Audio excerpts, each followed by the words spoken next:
Primer és un centre multidisciplinar, no és un centre d'aquests d'operar-se de la miopia i ja està. No, nosaltres ho contemplem, i jo com a responsable del Departament de Cirurgia Refractiva, sempre com una cosa integral. Aquí no és només l'ull que té miopia, sinó és la persona que se li ha de revisar l'ull, que potser necessita un altre tipus de seguiment. Per això per mi és fonamental. Treballar en aquest entorn i amb companys que estan entre els millors especialistes de cada departament, això és un privilegi per nosaltres i jo crec que els pacients ho han de conèixer. Segona cosa, hi ha un departament d'urgències que està funcionant tots els dies de l'any. Això és un esforç molt important per a un centre i jo crec que qualsevol de nosaltres, allà on anem, i especialment a medicina, volem estar no només ben atesos, sinó saber que hi ha algunes persones que, en cas que tinguem alguna emergència o alguna cosa, ens poden atendre igualment. Això crec que també és fonamental i això ho apliquem en cirurgia refractiva perquè hi ha uns protocols de seguiment d'aquests pacients en el cas que hi hagi cap necessitat. Aquestes dues són coses principals, però fixeu-vos que no parlo pròpiament de cirurgia refractiva.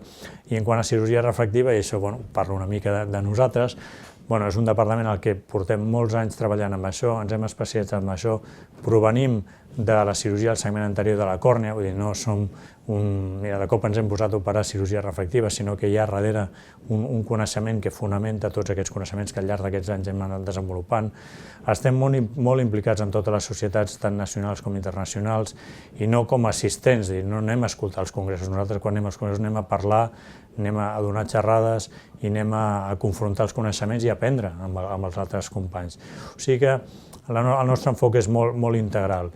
I després jo crec que sempre tenim en cap, tant l'equip que ens dediquem a això, buscar la millor solució per cada cas particular i amb això ens hem preocupat de conèixer, practicar-les i saber fer-les bé, totes les tècniques que han demostrat que són útils en aquest sentit i després no precipitar mai una decisió. Vull dir, sempre nosaltres no posem cap pressió en el pacient, proposem una solució i deixem que el pacient inclús contrasti allà on vulgui o amb nosaltres mateixos ens consulti. No hi ha cap pressió d'aquest tipus. O sigui que una mica és una visió integral suportada no només pels que es dediquem a cirurgia refractiva, sinó per tot un equip de gent que està dedicada als ulls.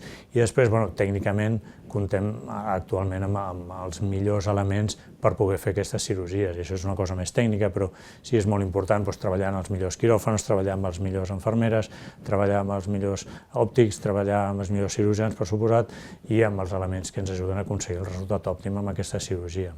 O sigui que una mica aquesta pregunta m'agrada perquè és un orgull treballar per nosaltres en un entorn d'aquesta mena i poder transmetre aquesta idea als pacients.